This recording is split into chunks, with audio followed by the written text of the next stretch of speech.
দায়বদ্ধতা থাকতো তাহলে আর পালিয়ে যেত না, তাহলে সারেন্ডার করে আইনের কাছে আশ্রয় নিত। এই স্বৈরাচার যেটা গত 16 বছর আপনাদের আমাদের উপর চেপেছিল, তাদের পলায়নের পর এক ধরনের ভীতির সংস্কৃতি বাংলাদেশের বিভিন্ন সেক্টরে ডেভেলপ করার চেষ্টা করা হয়েছে, ষড়যন্ত্র চলছে, যদিও বাস্তবে এটা কিছুই ছিল না। তার অন্যতম কারণ যারা এই 16 বছর দেশের সম্পদ লুণ্ঠন করেছে এবং দেশের অর্থনীতিকে ফোকলা করে দিয়েছে, সর্বশেষ 16 বছর যাবৎ রাজনৈতিক নেতাকর্মীদেরকে গুম করেছে, হত্যা করেছে, গায়েবী মামলা দিয়েছে, গ্রেফতার করেছে। বিগত 1.5 মাসে অর্থাৎ জুলাই এবং আগস্টে প্রায় 1600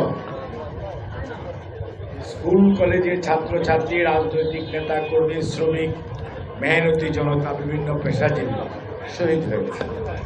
প্রায় 18,000-এর বেশি মানুষ আহত হয়েছে, পঙ্গুত্ব বরণ করেছে, কার হাত নাই, কারো পাও নাই, কারো চক্ষু নাই, এরকম একটি সিচুয়েশন হয়েছে। অর্থাৎ তারা ক্ষমতায় টিকে থাকার জন্য, ক্ষমতাকে প্রলম্বিত করার জন্য যে কর্তৃত্ববাদী শাসন ব্যবস্থা চালু করেছিল, সেটি যখন ছাত্র জনতার গণ অভ্যুত্থানের মাধ্যমে তাদেরকে পালাতে হয়েছে, তখন তাদের যে দোসররা এখানে ছিল, ওনারা বা এখনো আছে, ওনারা কিন্তু আজকে বাংলাদেশের বিভিন্ন অঞ্চলে বিভিন্ন ধরনের ইস্যুকে ব্যবহার করে, কোনো জায়গায় দেখবেন যে গার্মেন্টসে ভাঙচুর চলতেছে, কোনো জায়গায় ঔষধ কারখানাতে ভাঙচুর চলতেছে, কোনো জায়গায় দেখা গেছে মন্দিরের একটা প্রতিমার একটা হাত ভেঙে নিয়ে গেছে। কাজেই বাংলাদেশ জাতীয়তাবাদী দলের ভারপ্রাপ্ত চেয়ারম্যান দেশনায়ক জনাব তারেক রহমান উনি ফিল করেছেন, এবং আমাদের দলের চেয়ারপারসন বেগম খালেদা জিয়া ওনারা ফিল করার কারণে অনুভব করেছেন যে আগামীতে দুর্গাপূজাকে সামনে রেখে এইরকম কোনো এক ধরনের বিশৃঙ্খলা সৃষ্টির অপচেষ্টা হতে পারে, এবং এটা গুজবের মাধ্যমে হতে পারে, এটা সত্যি সত্যিও হতে পারে, নাও হতে পারে। সে কারণেই মানুষকে সচেতন করা এবং পূজারীদেরকে আশ্বস্ত করা যে আপনারা এদেশের নাগরিক, আমরা কেউ সংখ্যালঘু না, আমরা কেউ সংখ্যাগুরু না, আমরা হিন্দু, মুসলমান, বৌদ্ধ, খ্রিস্টান, মারমা, চাকমা, হাজং, গারো, সাঁওতাল যাই হই না কেন, আমরা এই দেশের মানুষ, আমরা বাংলাদেশি, আমাদের পরিচয় আমরা বাংলাদেশি। এই পরিচয়ে আমরা পরিচিত, ধর্ম যার যার সে তার নিজেরটা উদযাপন করবে।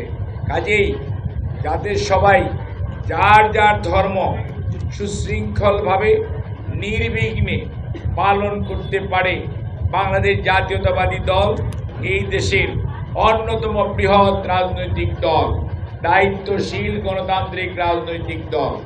সে তার নিজস্ব দায়িত্ববোধ থেকেই দলের চেয়ারপারসনের নির্দেশে আমাদের দলের সকল পর্যায়ের নেতাকর্মীরা, আমি আসার আগেও তারা আপনাদের সাথে নিশ্চয়ই যোগাযোগ করেছে।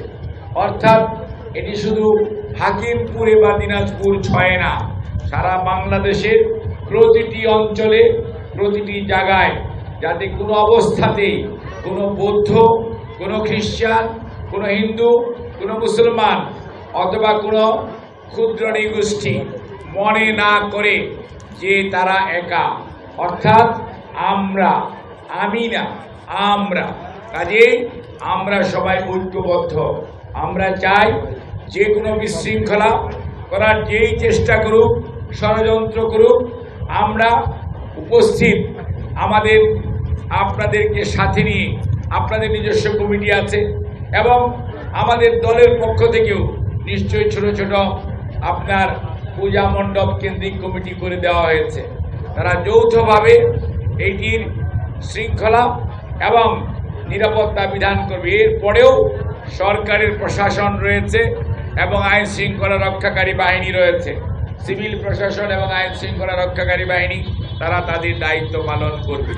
কাজেই আমাদেরকে কোনো অবস্থাতেই কোনো ষড়যন্ত্রের কাছে হারতে দেওয়া যাবে না।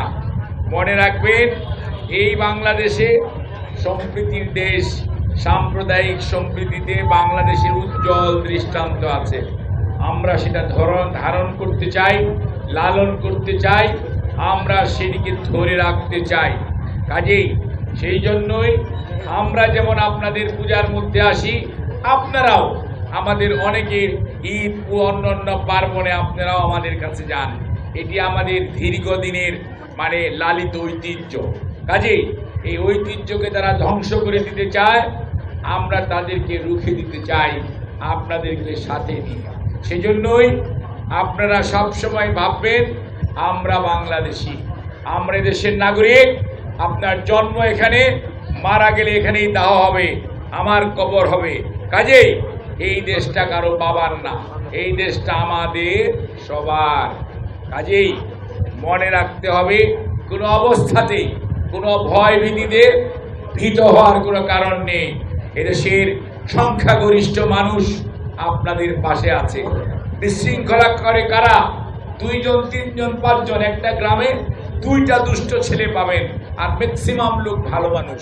কাজেই আমরা যদি 98% মানুষ ওই 2 জনকে ঠিক করতে না পারি, তাহলে আমাদের থাকার কোনো দরকার নাই। কাজেই আমাদের সিদ্ধান্ত নিতে হবে, এই দেশে কি চোরটা লুটেরারাই থাকবে, না ভদ্রভাবে যারা বাঁচতে চায়, দেশকে যারা সামনের দিকে নিয়ে যেতে চায়, তারা থাকবে। কাজেই আপনাদের আমাদের সিদ্ধান্ত নেওয়ার সময় সামনে যাতে পান, সেই জন্যই তারেক রহমানের আন্দোলন। কি আন্দোলন? আমরা আমার অধিকার ফেরত চাই। আমরা 14র মতো ভোট চাই না, 154 জন বিনা ভোটে নির্বাচন। আমরা 18র মতো ভোট চাই না, দিনের টাকের দিন রাত্রে শেষ।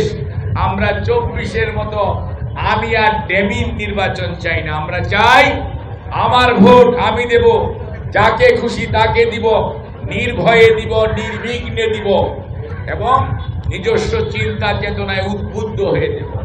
এবং তাহলে আপনার প্রতি যে দায়বদ্ধতা সেটি থাকবে। যদি দায়বদ্ধতা থাকতো, তাহলে আর পালিয়ে যেত না, তাহলে সারেন্ডার করে আইনের কাছে আশ্রয় নিত। কাজেই দায়বদ্ধতা যেহেতু নাই, অন্যায় অনেক হয়ে গেছে, সেই অন্যায়ের জবাবদিহি করতে ভয় পেয়েছে, যার জন্য এই স্বৈরাচার পালিয়েছে।